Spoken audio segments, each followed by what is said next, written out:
Year 2025, month of May. This is another episode of Better Know a Cobol keyword. Today's keyword is all.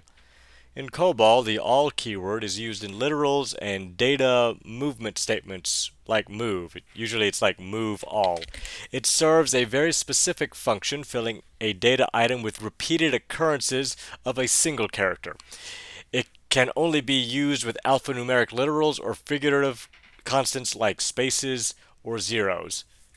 So you could say move all x to field name, such as move all or move all spaces to field name. When you use all, Cobol will fill the entire receiving data item with copies of the specified character or constant. So should be able to easily visualize what this would look like with a regular for loop, right? Just go through the length of the array and fill everything in with one character. If we recall, strings are an array of characters.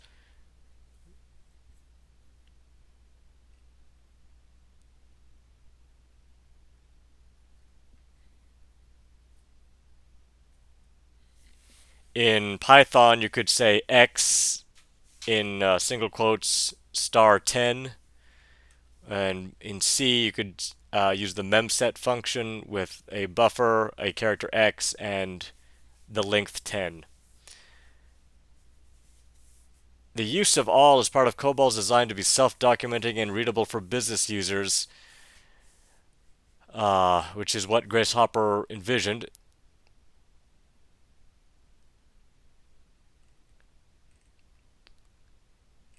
Although one could argue a lot of business users are more literate in code and they probably can read it better actually now in Python or something like that than they could COBOL, maybe not the C version. All right.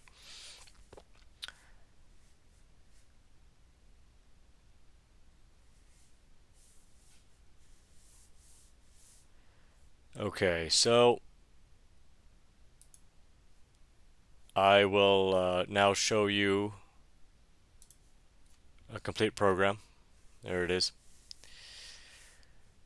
Okay, I hadn't made a video in a while, and I wanted to make sure I got around to making another one. Maybe I'll start making them in quick succession, but just been busy this year. Uh, I wanted to buy a multimeter for electronic appliances to measure the energy consumption of various languages and the energy consumption of various algorithms. Something very important happened in energy news this year.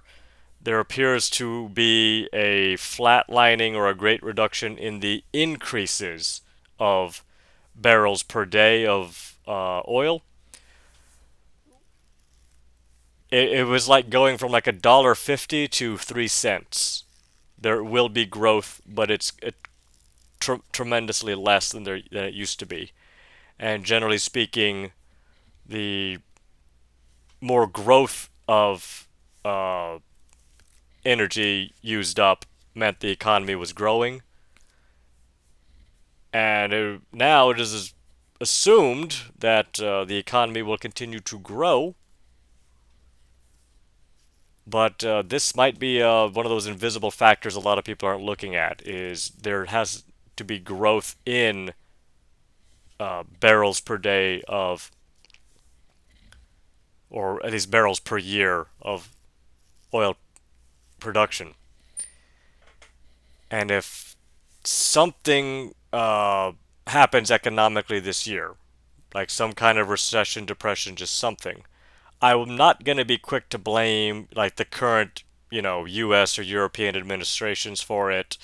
Uh, I'm going to blame, geology, and I will blame just regular, normal human society for just consuming, consuming, consuming. I'm making this video right now during the American holiday of Memorial Day. Typically, most Americans just get a long weekend and they go to the beach and eat a bunch of hot dogs and just do stupid stuff. And we say that Memorial Day is about remembering the dead soldiers, those who died so that we could be free. And apparently, our vision of freedom is consumption. That's the great American weakness. We believe freedom is just your ability to consume. And if there is going to be this oil problem or oil crisis starting this year, I believe that's kind of a just comeuppance.